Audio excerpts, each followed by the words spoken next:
afternoon and welcome to our third Smart Series event, Payment Fraud and Security. I am Adelaida Funes, your host for today's webinar session, and I am very excited to have Craig Jeffery as my guest, and can't wait to hear his conversation around payments and how to protect them from fraud. And before we dive into his presentation, I would like to cover some items that may be, I'm sure they are in your head. You may be wondering, what is Smart Series? It is a forum that Congressional Bank has created with the intention to inform our customers and our community members on valuable and relevant topics that we hope will support your efforts in running a successful business. And if you have any ideas, any interest, any topics of your interest, please share with us. At the end of the presentation, I will tell you how. And why choosing a topic around payment, fraud, and security? Well, here at Congressional Bank, we are responsible for ensuring that our clients receive optimal banking solutions that can help them thrive in the financial environment. And payment fraud solutions are an integral part of these offerings. And to take it a step further, we want our community to understand the sources of these threats and also take steps that will help to mitigate payment fraud risk. Also, you may be wondering about Congressional Bank and who we are. Congressional Bank has served the DC Metro community for 17 years. In 2020, Congressional Bank provided over 1,700 PPP loans to small employers. 3/4 of those borrowers, yes, 3/4, were not existing bank clients. This effort supported more than 45,000 jobs in our community. That is a remarkable story. And before we begin, if you have any questions throughout the presentation, please type your questions in the chat room and we will answer them promptly. Okay, so it is my honor to introduce Craig Jeffery. He is the founder and managing partner of Strategic Treasurer, and he founded this consulting firm in 2004 with the vision to provide corporate, educational, and government entities direct access to comprehensive assistance to their treasury and financial process needs. And since then, Strategic Treasurer has become a pivotal player in providing information and technical support to many, many organizations around the US. And so definitely, Craig is someone that has seen a lot. And with no further ado, here is Craig. Craig, can you take us away? Yes, thank you, Adelaida. Can you hear me fine? Yes, we can hear you okay. Perfect. So I'm going to share the screen. If you would, I don't know if you need to pass me the bubble. What? There we go.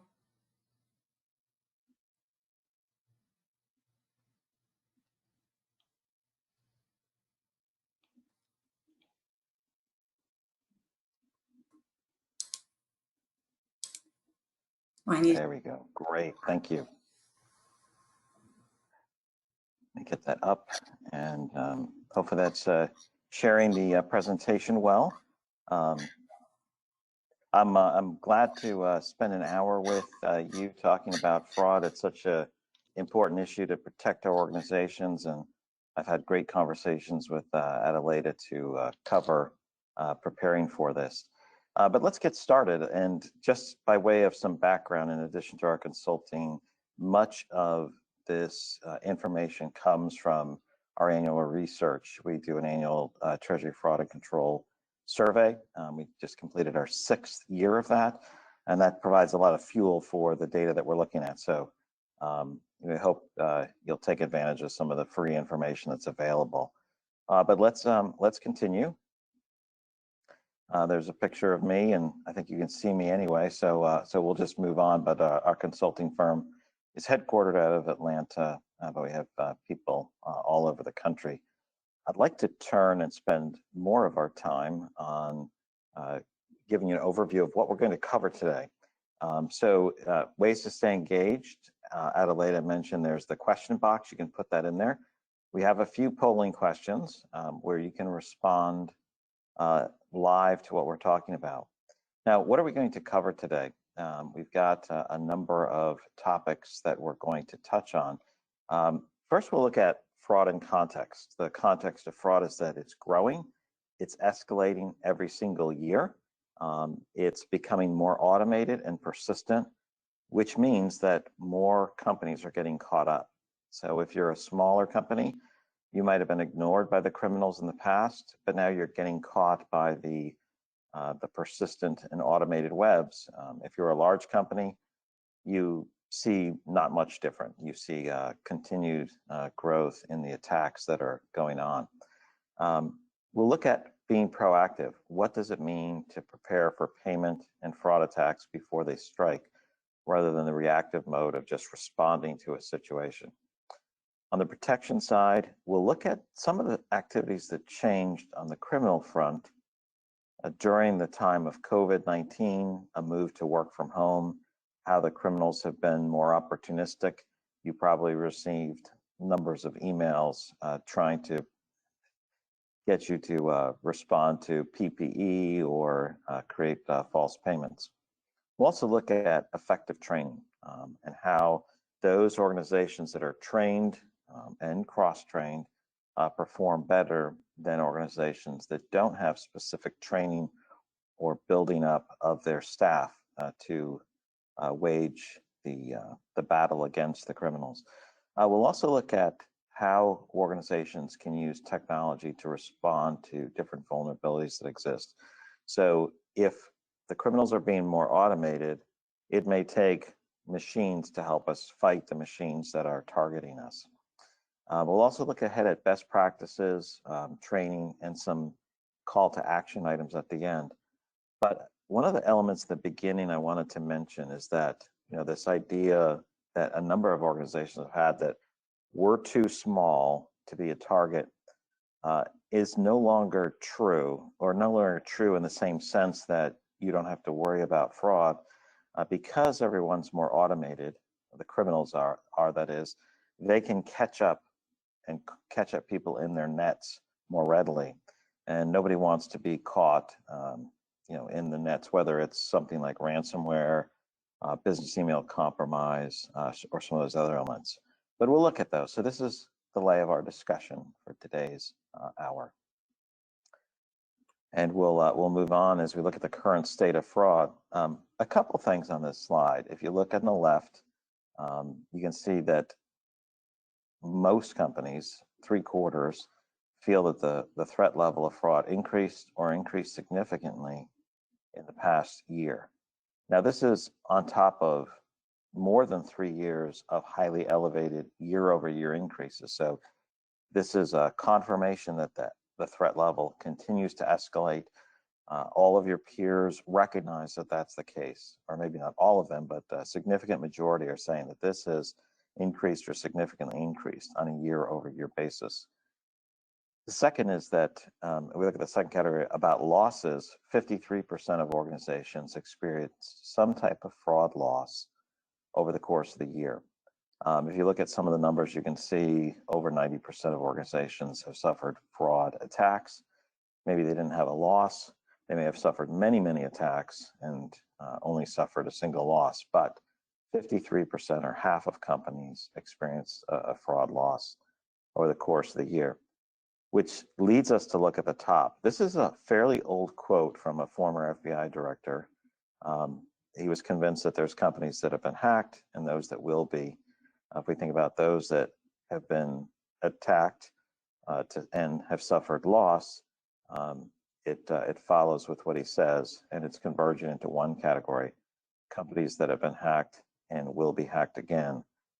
So we see this as very prescient and scary and true. And I know every time there's a presentation on fraud, there's this desire to scare everyone. And I think we're just trying to provide the information that we see and how we can provide a good defense. But look at the right-hand side. Over half of organizations stated that they were in better or significantly better position regarding fraud compared to last year. Now, there's two aspects to that. Someone may have spent a significant amount of time updating their security, training their people, and they are in a significantly better position. Others have done some things and feel they're in a better position. And this may or may not be true, given the fact that the criminals are getting more sophisticated. They're better, they're increasingly persistent and patient, and they leverage automation. So they've been doing better year over year. The criminals have been. And so this may be that Lake Wobegon effect that all the children are above average. If you ever listen to the Prairie Home Companion, people would say that. So the key issue here is we don't think it's wise to be overly confident in the defenses that you had, but these are the results and where they sit. So it's wise to know your particular position in light of the increased, ongoing, and escalating threat. So we run the Treasury Coalition and have like 22 organizations that participate, and this measures what's gone on since the pandemic started and how that's had an impact on organizations. And one area that we measure has to do with fraud in the COVID environment and what's gone on. So criminals have been getting a better payoff. They've been more sophisticated and they've been more automated, but they're also opportunistic. So something like the pandemic provides them with an opportunity to leverage our desire to click more regularly on items of interest. So, using emails that talk about getting personal protective equipment or PPE, infection rate charts. They tell a lot of lies. Good lies are lies that have a component of truth and falsity to them, but the truth might be, included in an email pretending to be from the organization. Our factory is closed, or this office is closed. True. Please redirect payments this way, which might be false and a redirection. So this is an aspect of what we've seen over time. So what's gone on?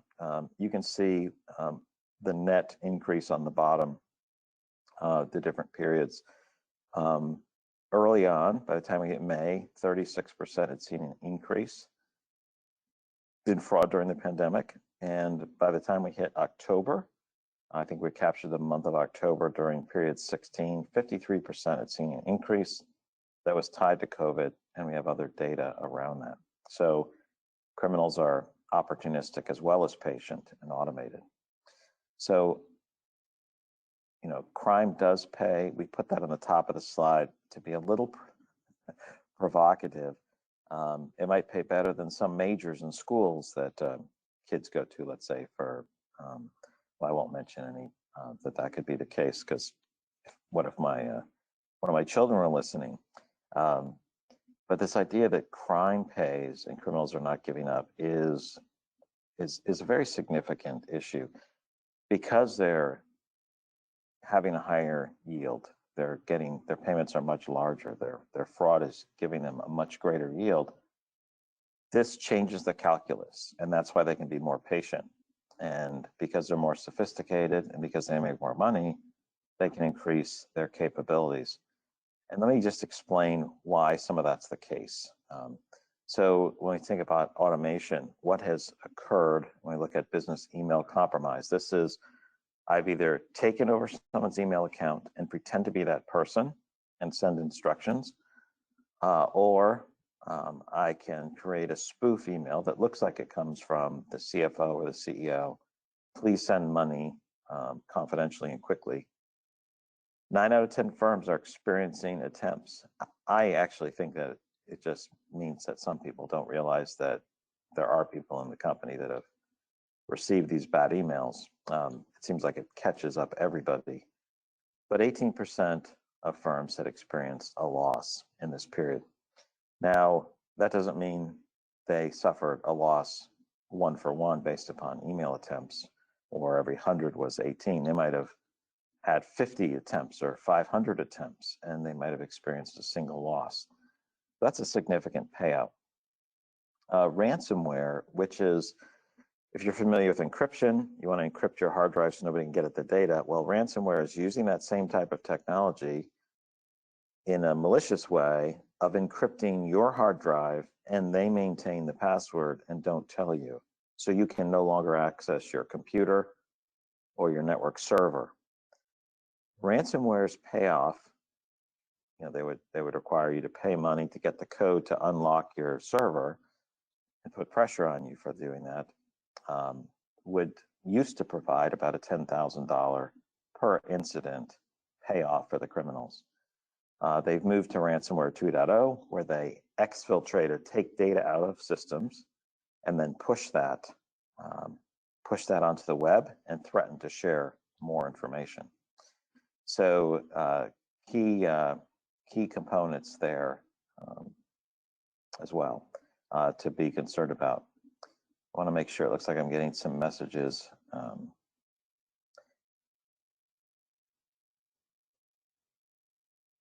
Yeah, looking a little bit bigger. Just want to make sure if everybody can hear and see fine. We just want to make sure that that's working good. So Adelaide, if I'm not, if people aren't seeing me or if there's an issue, please feel free to jump in. Just let me know. But as you can see on the right-hand side, the rants.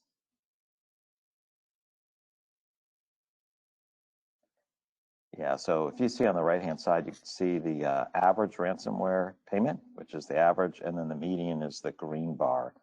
So you take the middle number. So we've gone from $10,000 to over $110,000 the beginning part of last year. So that's a 11-fold increase in a short period of time. So you can see that crime does pay. And I'll leave the discussion about when a company can have system level fraud, where someone gets control of a system and doesn't have to convince you to send payments out like business email compromise does, but can send funds out of the organization on their own. So the concept of speed matters is a key principle for security.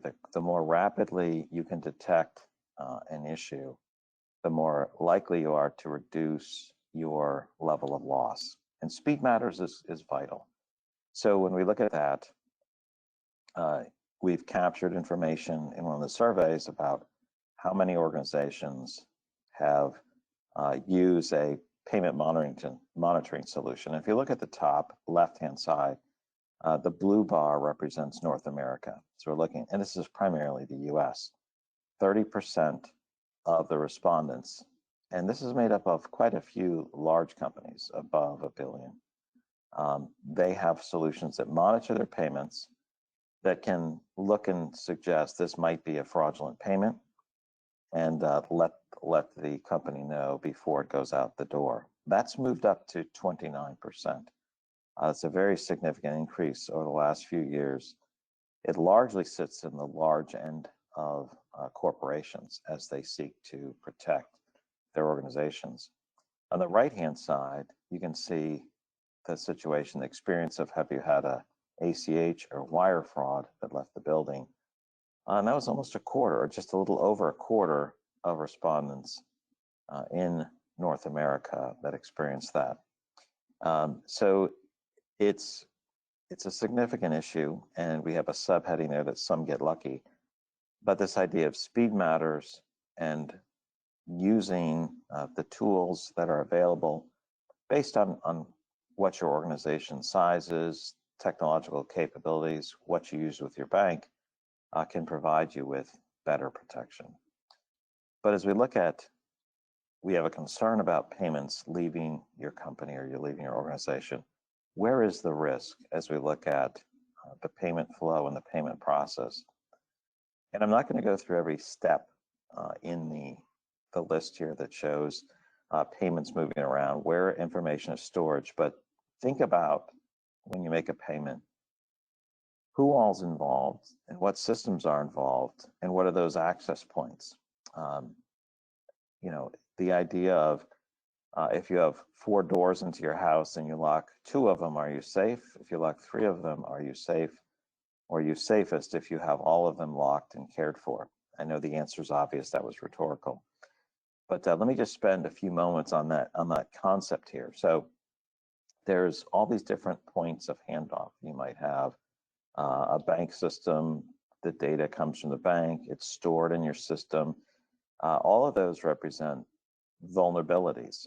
You want to make sure that when you're passing data, you're moving funds, you're looking at processes, whether the processes are fully embedded in your accounting system or they might be manual. Each of those represents a point of exposure that needs to be locked down. So we have systems, we have data that's stored, and you don't want that altered. We have various processes and controls, dual controls to make sure that 2 people are permissioned, but you also want to make sure that the people that are using those credentials are actually those people. That's not somebody has compromised those credentials.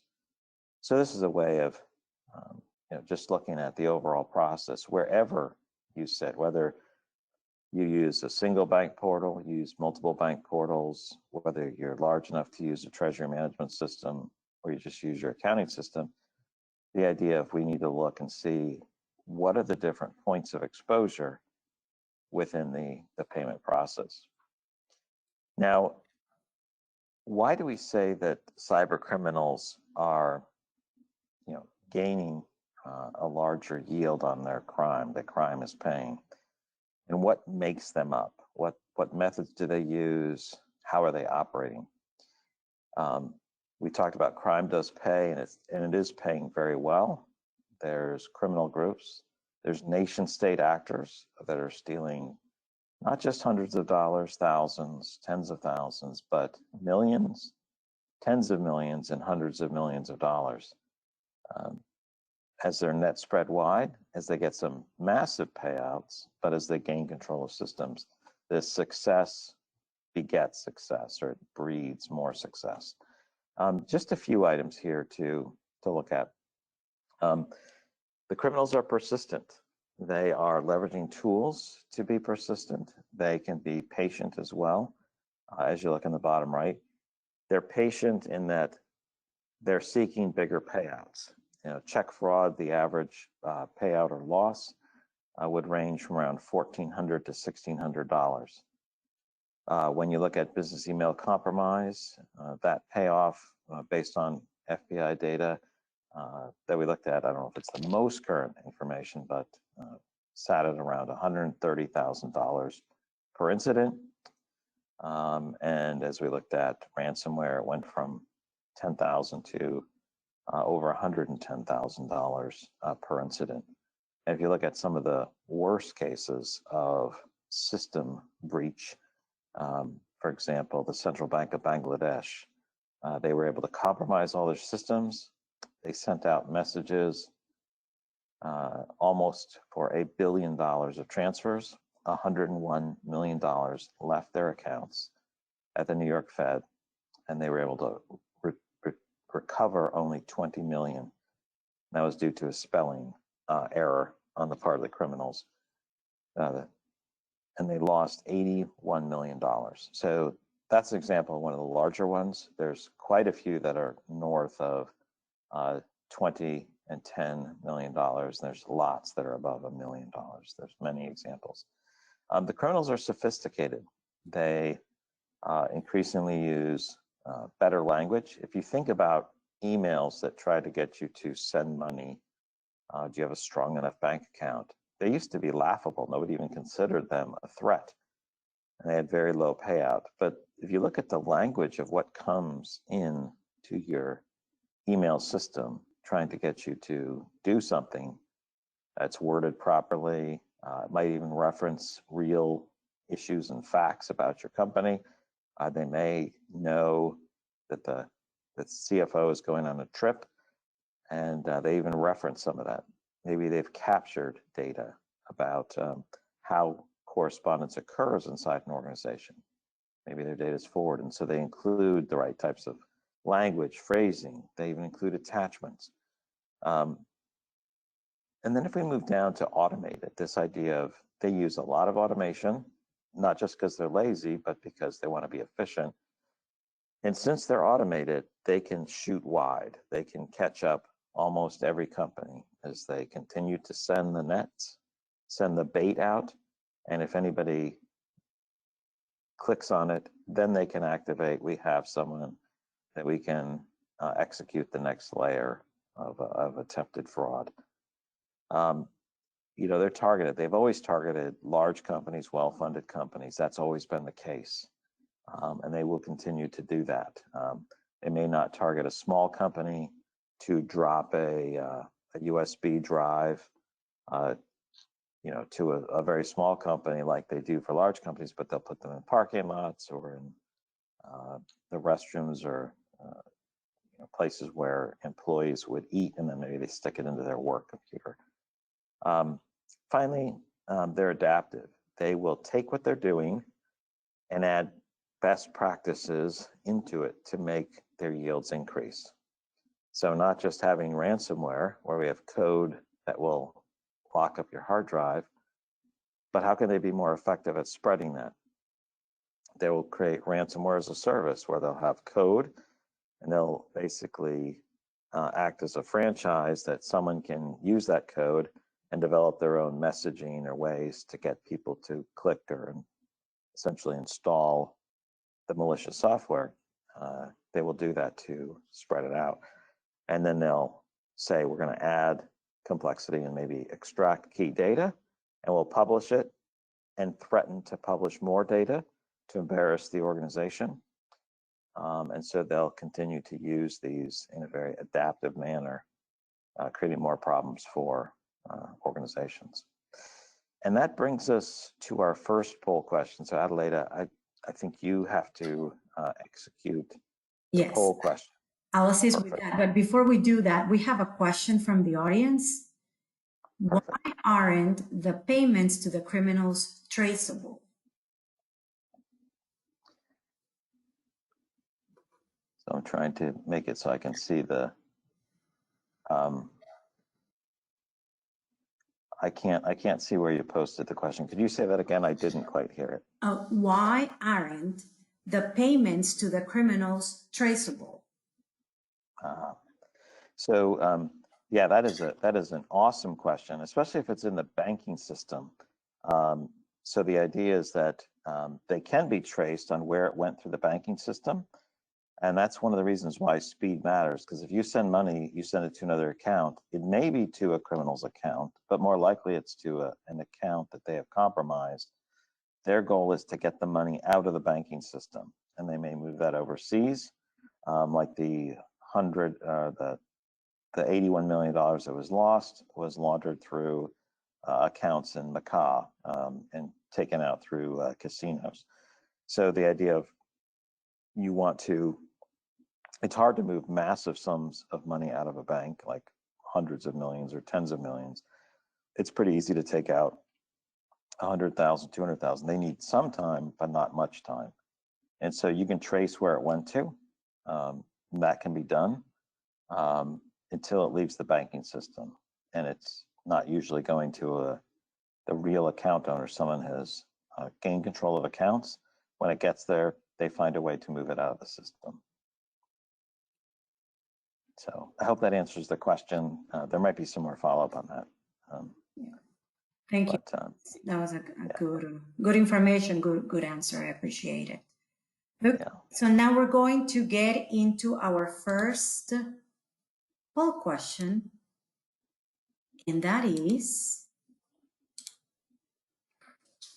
what controls does your organization have in place to prevent fraud cyber attacks?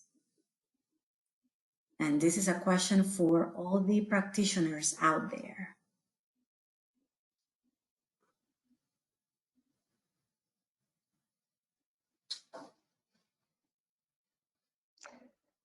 So Can you see the poll question? I just see my screen that says poll. Do I need to look at something else? No, you don't. I'm gonna give maybe 30 more seconds and you'll be able to see the answers. But the audience is already responding. We're getting 36% has voted.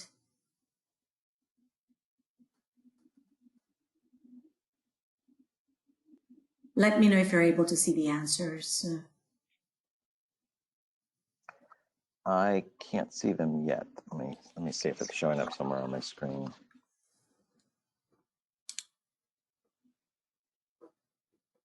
Do I need to stop sharing? Give me one moment. Okay. I'm closing the polls right now.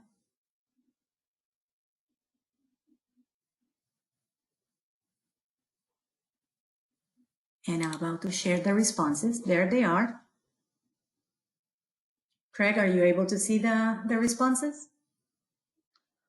Not yet. Let me see if I can. Let me see if I can. Or I can call them out. That would be good. I'm sorry. No. Dual controls and segregation of duties, we got 74%. Regular employee training and testing, 65%. Multi-factor authentication, 70%. Encryption, protection of sensitive data, 74%. And principle of least privilege, 26%. Wow, excellent. So I'm suspecting we have a bias of people who are really into security, these are great numbers. All those who have selected it, and that's excellent. Yeah, I'm going to show what a broader survey showed as well. I'm going to point out just a couple items here, if that'll be efficient for everyone. So if you look at multi-factor authentication, I think the number was around 70%. That's fantastic. That has been growing rapidly over the last couple of years. That is now a standard. Not doing multi-factor authentication is considered highly risky. It's not a minimally accepted standard in most organizations and industries. And I think many of you have seen it roll out, which is why the numbers are high. You can see where you match between, it was 60% in 2019, 2020 was 72%. That's continued to escalate. I wanted to talk about the principle of least privilege. You see the little emergency sign there. This is making sure that credentials and users only have access to data and processes that are necessary to perform their duties. Now, we did see a dip from 2019 to 2020, and that has come up. And sometimes that principle is not as well understood as it's described, but this idea of you restrict access, that is a core risk management feature, because if someone gains access to a credential and everything's opened up, it becomes a significant problem. It's like the forts of old, right? Once you got inside the walls of the fort, everything was open. But this compartmentalizes data. It makes it harder for the criminals to get at the crown jewels of your organization. So very very pleased with how this group is done. But let's look at the surface area and the underground components of payment security. What do you need to have to make sure your payments are secure? And I'm not going to step through the whole chart or even most of it, just from purposes of time. We have more data to cover, but I want people to think about you have data in the perimeter of your organization and the interior. You have internal systems that are related to payments. Each of those need to be controlled. You send files, so maybe you use Congressional Bank's portal, or you upload files for ACH activity. And so each of these are areas that represent a point of exposure, and each need to be protected. When we think about protection, we think about layers of protection. You don't want a single layer to be compromised ever, but if there's one layer of protection, an ID, some access point is compromised, you wouldn't want that to give up all of your capabilities and allow you to be exposed for funds to go outside the organization. So when you're looking at your payment security, think about where are the points of vulnerability for the data, the points of vulnerability for the processes, what's internal and what's external, and every time there's a handoff, both internally and externally, how are we protecting that? So a secure FTP connection, SFTP, protects or encrypts that data. That's one level of protection. There's also other levels. There's out-of-band validation and confirmations that can be done. So think through the entire process or have that reviewed to make sure you have the minimal amount of exposure in that. Now, I'm going to step to another view about protecting against fraud, maybe bringing it down a level from technology to areas where finance, accounting, treasury, AP may be more mindful of. So on the left-hand side, we talk about account architecture. If you're a small firm, let's say a $10 million firm, you might have 1 or 2 or 3 bank accounts. You may have if you have a single account, you would call that an operating account, where all of the inflows and outflows sit and run through a single account, or you may have another account there. But as you get larger, you may have more specialized accounts for deposit, accounts for disbursement, and you may have a concentration account. And the concentration account's purpose is to keep that information and those flows isolated in the central account, the concentration account. So you don't have the noise of payroll coming in and out of it, or lots of different deposits. All the deposits flow into a depository account. Disbursements are handled out of maybe the AP account or payroll account. And so as you get bigger, your structure may need to get more complex. Now, that was a little bit of a build up to saying that visibility into your bank accounts is your friend. It is an area of protection.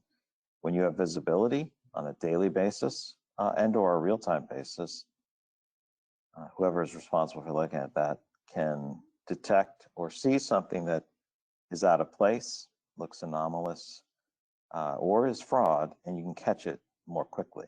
And the faster you can catch things, the more likely you can call your bank, and they can contact the other bank and the authorities to freeze payments, to lock accounts before the funds exit the banking system.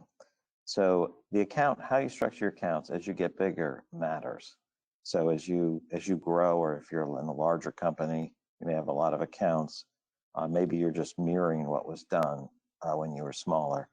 But there's certain elements for setting up your account structure to support good controls, good visibility, and that helps protect against fraud. The second area has to do with bank account management. If you have a single bank and a single bank account, that's not very complex.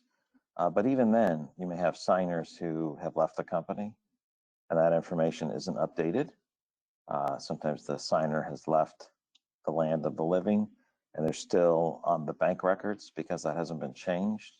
They're still on the portal.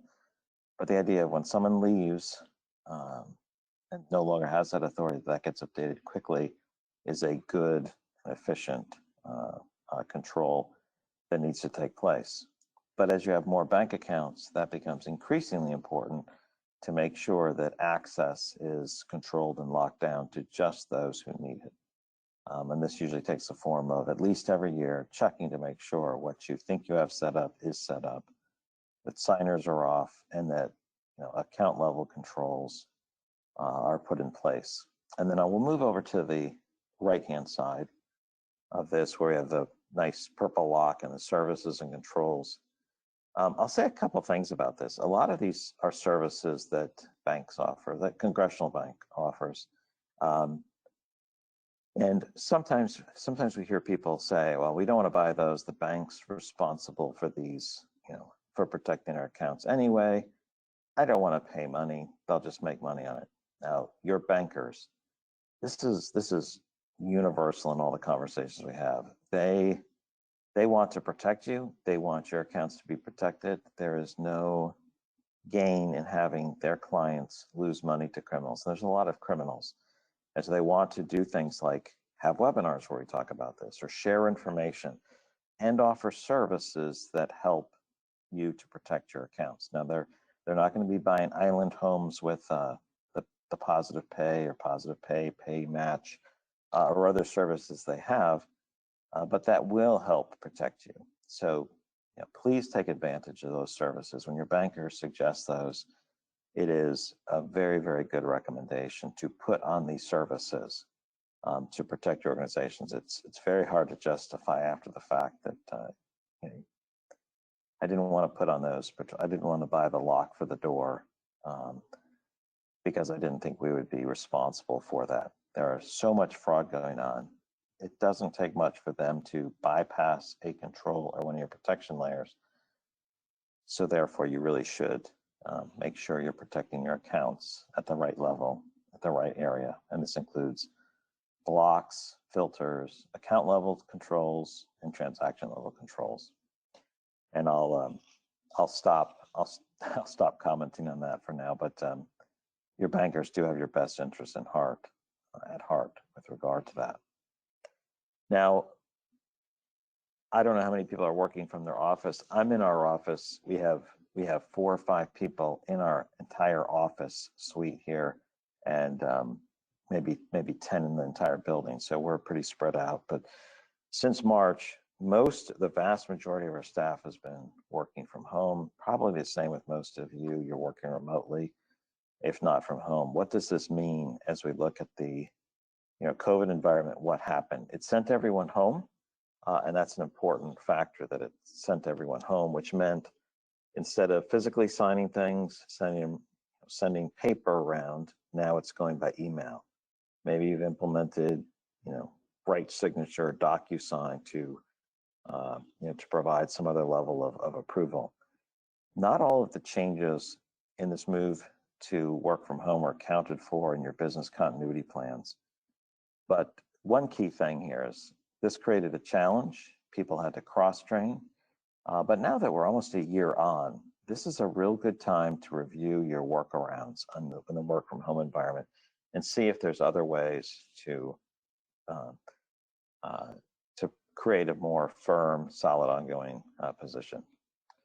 But in addition to the work from home, how are we, and buttressing our technology setups, what's the value of having training on payment fraud, payment on security measures, beyond just don't click on these types of emails, the little header that says don't click on them. So we, in our surveys, we've been measuring how many people are training their staff, training them annually, training and testing them. And we found a very, very interesting correlation. Those that train have a vastly reduced loss level to those that don't train in these different areas. So ransomware, if you don't train, your loss level 5 times. Business email compromise, those that train on that, 1/4 the level of losses that those that don't. So if we talk about training matters, I think we understand that there's value to that conceptually. But here are some of the numbers that show, why you upgrade systems is the same reason you upgrade people with this type of payment security training. But now let's look at technology again. And I just wanted to talk about a few of these items. Criminals are using technology and leveraging it, and you should too. It's an escalating battle. The criminals, those committing fraud, are using tech, and we can defend ourselves with tech more effectively. But whether your finance, your payables, your treasury, you don't have to understand every detail behind the system to know how to protect your payments, your information, but you still need to understand conceptually how that can be done. But these are some questions that are good to ask. You know, where is our data? Who has access to that?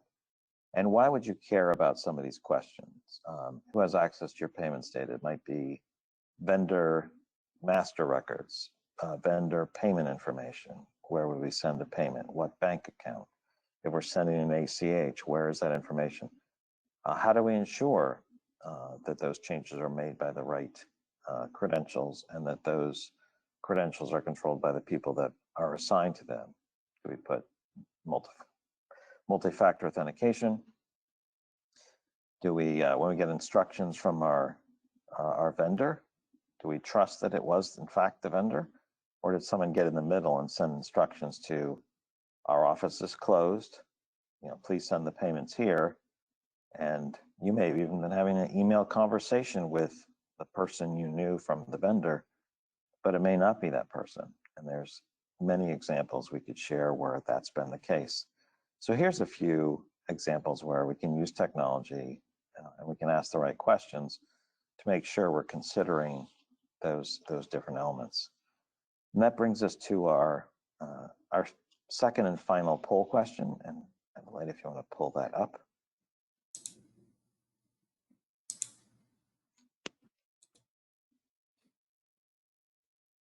Has your organization experienced any payment fraud in the past 12 months? We're going to give some time here for everybody to respond.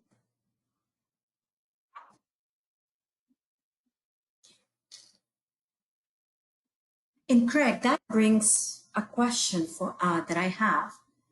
How Okay. can an organization know that they have experienced payment fraud, or that they have attempted, someone has attempted to create a payment fraud on their accounts?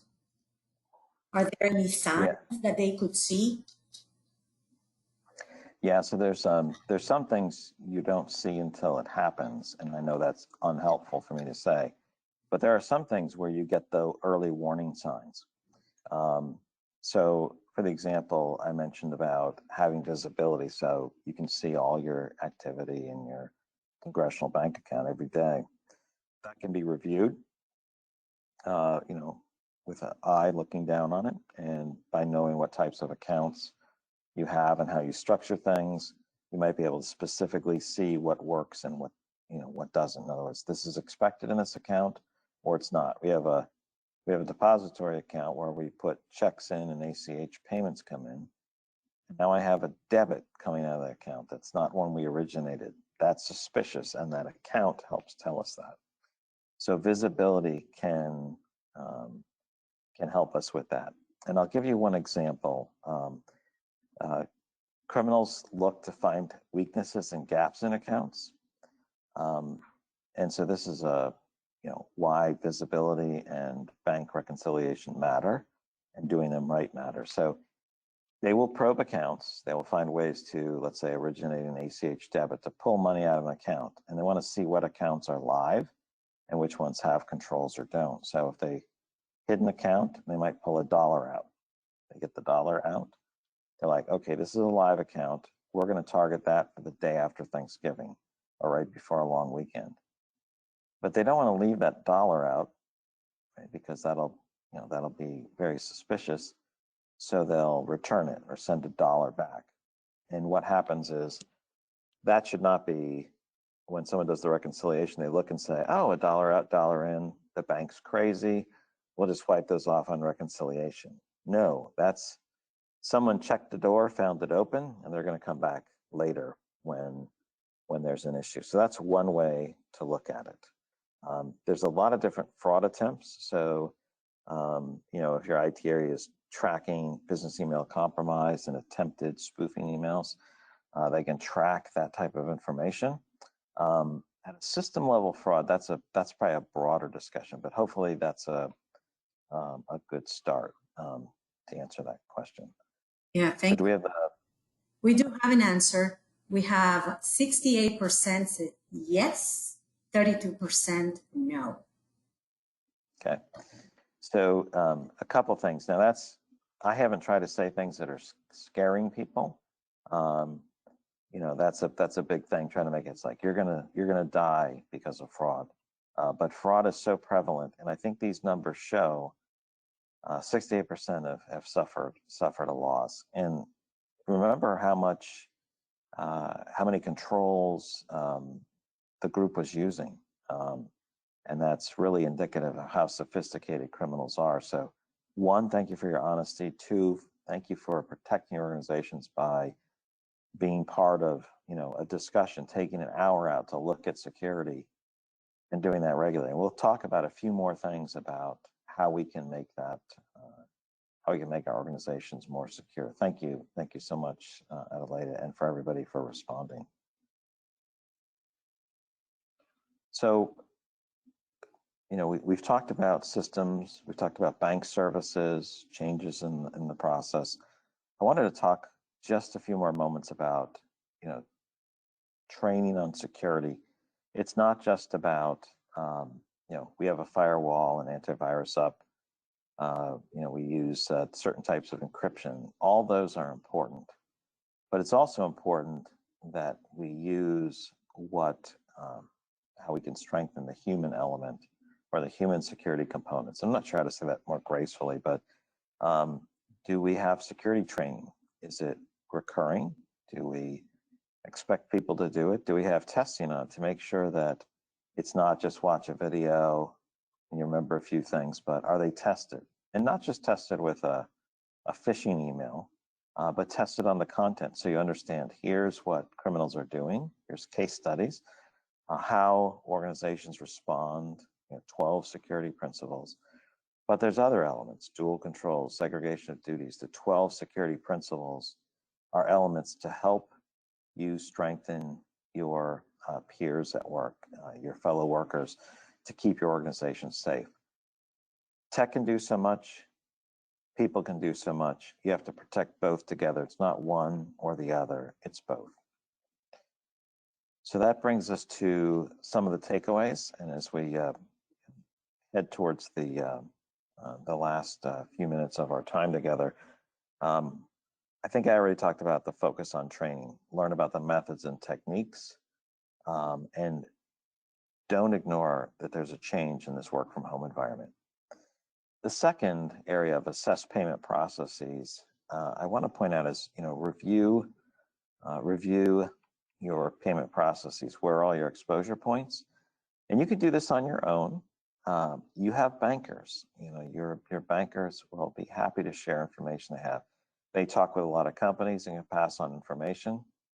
There's consulting firms like ours that can help you unearth challenges within the process as well. However you do it, you should assess those payment processes and identify exposure points or points of exposure and have a plan and work the plan to close those off. And that's the third point, is part of your plan and implementing those. Don't just come up with a list of action items and not work on them, but create a list, work through the list in a prioritized manner. And then the last element of the third section there is layers are your friend, layers of security. You want to have multiple layers so that if one layer is compromised, you don't lose your funds or your data. But you also want to make sure that each of those layers is protected. You don't become overconfident because you have a couple of layers. So a couple of key points there. And finally, maybe you don't have enough time to assess your payment processes in the next 6 months, or maybe in a year. Maybe you only do an assessment every couple of years. But you can certainly benchmark your security. You can say, here are what we do. You can get benchmark data and compare it and say, this takes us a lot less effort to do a benchmark. We can see where we stack up with others based upon similar size or similar complexity, and see where, especially as we look at security over time, we're able to see where we've fallen behind. Everyone's moving in this direction, we're sitting back here, or we're staying current. This is good. The whole purpose of this is to help identify what you should be doing And benchmarking is an easy way to spot, significant differences. So there's certainly more that could be said there, but we wanted to leave you with some takeaways to bring things back to the office. And I didn't put a slide in there about listen to your banks about the security services they have, because I covered that earlier. But please put those in there if your banker has been talking to you about, why aren't you using positive pay or ACH positive pay or this type of control function? Call them back up and figure out how you can take care of that.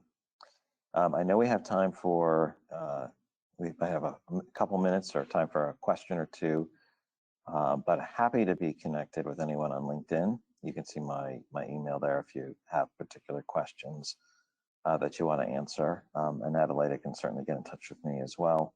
And then there's a free payment fraud ebook. You can just click and download that. Really a lot of information there. You can use it as a reference. You can read it. You can share it in your organization. And that's free to everybody who attends this webinar. Oh, it's actually free to anyone who has that link. So feel free to use it or share it if you find that useful. And Adelaide, thank you so much for pulling this session together. And I'm happy to take any other questions. I know you probably have some additional announcements to make too. We can have anybody has any questions for Craig or for me?